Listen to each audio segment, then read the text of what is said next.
छतरपुर की सीमा से सटे यूपी के गांव में हाल ही में लोगों की भीड़ जमा हो गई। दूसरे जिलों से भी लोग इस गांव में आए। दरअसल यहां पर 3 लड़कियों ने कुछ दिन पहले दावा किया था कि वो नागिन का अवतार है और एक बार फिर वो अपने मूल रूप में वापस होंगी। आखिरकार वो घड़ी भी आ गई। देखिए कितनी सच्चाई थी इन लड़कियों के दावे में। छतरपुर के पास यूपी का देवरी गांव, जहां उमड़ी हजारों की भीड़।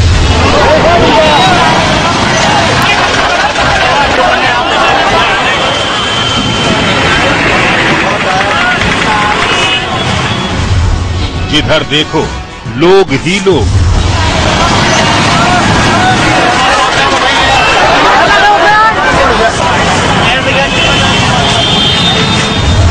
गांव में आकर पट गए वाहन।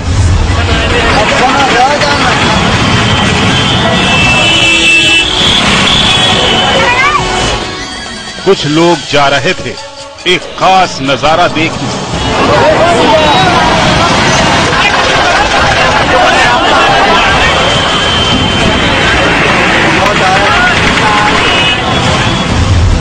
कुछ अपनी परेशानी दूर करने। यहाँ देखना था लड़की को नागिन बनते हुए।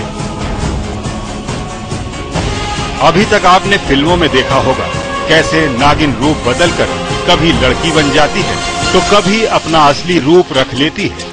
पल में नागिन और पल में महिला, लेकिन ये हकीकत में भी हो सकता है। ये खबर कुछ दिन पहले छतरपुर और पास की यूपी सीमा से सटे गांव में फैल गई थी। बताया गया था कि यूपी के देवरी गांव में 3 लड़कियां नागिन का रूप हैं, जो नाग पंचमी पर फिर नागिन बन जाएंगी। करीब 8 दिन पहले से ही इस इलाके में लोग आने लगे। कुछ लोगों ने लड़कियों के पास ही बीमारियां दूर करने की दुकानें भी सजा ली और जिस दिन लड़कियों को नागिन बनना था उस दिन तो यूपी और एमपी से आए वाहनों से रास्ता जाम हो गया।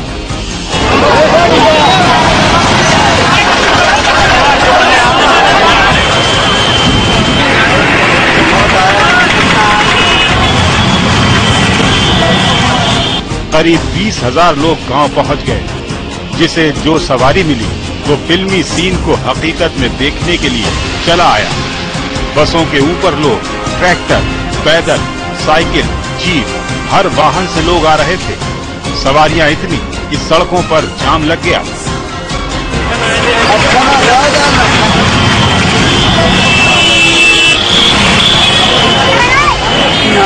हम लोग जाम खुलवाने में लगे पड़े हैं। जाम खुलवाना। इसमें और कौन सा अधिकारी आया हुआ है आपका सीनियर? सब अधिकारी हैं अभी। आगे कौन कौन है? सीओ साहब हैं, एसओ इंस्पेक्टर हैं। लोग भले ही इस गांव में आ रहे थे, लेकिन कुछ लोग पहली नजर में ही इसे अंधविश्वास मान रहे थे। जब घर में थोड़े भी जानकार और मीडिया के लोग पहुंचे तो नागिन बनने का दावा करने वाली एक लड़की तो पहले ही भाग गई। बाकी 2 लड़कियां आपस में बात कर रही थी। इंसान का रूप लिया, तू अपने इंसान के रूप में रहा। जब तू मेरे को याद करेगा मैं तेरे को राज करूंगा। कुछ सही करो। तेरे शरीर में कुछ नहीं है, तू सुखी है। तू मान जा, पब्लिक को परेशान मत कर। कुछ भले के लिए आया, कुछ हासिल करने के लिए आया। तू जानती क्यों नहीं है? तू अपनी जेब पे क्यों बांधती है? तूने इंसान का रूप लिया, तू इंसान की जैसी जा। नहीं ठीक है। दोनों शादीशुदा थी। एक देवरी गांव की ज्योति और दूसरी पुरवा गांव की कृष्णा। थोड़ी ही देर में जानकार लोगों ने अंदाजा लगा लिया कि ये दोनों या तो किसी मानसिक परेशानी का शिकार हैं या फिर कोई ड्रामा चल रहा है। बाद में लोगों ने इसे अंधविश्वास का एक और नमूना बताया। कहा गया जो लोग यहाँ इलाज के लिए आए थे उन्हें यहाँ की झाड़ फूक का रत्ती भर असर नहीं हुआ।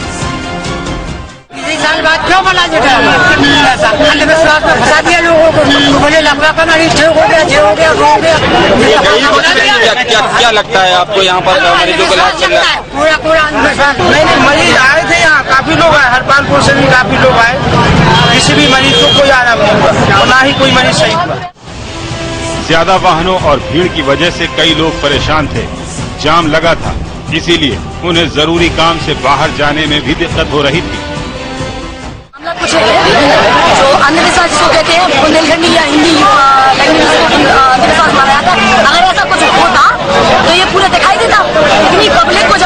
इतना सारा क्राउड कर दिया, पॉपुलेशन की वजह से सारी तो पब्लिक परेशान हो रही है और आम आदमी जो मैंगो पर्सन है वो ज्यादा परेशान हो रहा है। जब रास्ते से गुजरने वालों की परेशानी बढ़ी तो पुलिस हरकत में आई। लड़कियों के यहाँ जाकर घर बंद कर दिया। लड़कियां नागिन बनना तो दूर, शांत हो गईं। इनके नागिन न बनने पर अब तक सभी लोग लड़कियों की हकीकत को समझ चुके थे, इसीलिए वो भी वापस घर जाने लगे। शीलवंत पचौरी, सहारा समय, छतरपुर।